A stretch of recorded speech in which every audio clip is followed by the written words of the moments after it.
નમસ્કાર દર્શક મિત્રો, હું શીતલ મહેતા ન્યૂઝ ઓફ કચ્છમાં આપનું સ્વાગત છે। જોઈએ આજના સમાચાર।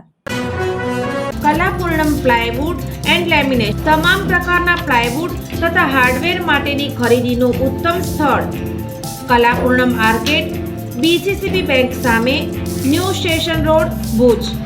કેતુ મહેતા 9408619451।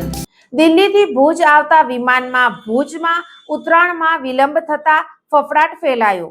બીજી તરફ મુંબઈ વિમાની મથકે એર ઇન્ડિયાના વિમાનોની પાંખ ટકરાઈ। ગત દિવસે દિલ્હીથી ભુજ આવેલા એર ઇન્ડિયામાં વિમાનના ઉતરાણમાં વિલંબ થતા થોડીવાર માટે પ્રવાસીઓમાં ફફડાટ વ્યાપ્યો હતો।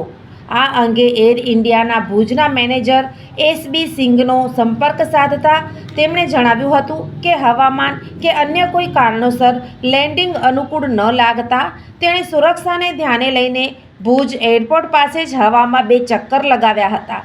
બાદ સફળતાપૂર્વક લેન્ડિંગ કર્યું હતું। આ રૂટીન પ્રક્રિયા હોવાનું શ્રી સિંઘે જણાવ્યું હતું। જો કે થોડીવાર માટે આ વિમાનમાં સવાર પ્રવાસીઓમાં ફફડાટ વ્યાપ્યાનું સંબંધિત સૂત્રો પાસેથી જાણવા મળ્યું છે।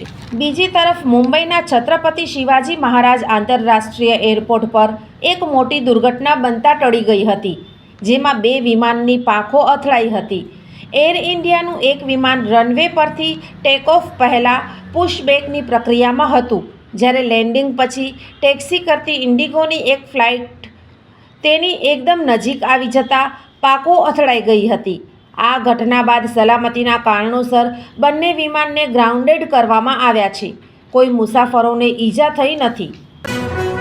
દર્શક મિત્રો, આજે તારીખ 4 ફેબ્રુઆરી 2026 આ હતા આજના સમાચાર। આવતીકાલે ફરી મળીશું, ત્યાં સુધી મને રજા આપશો। નમસ્કાર।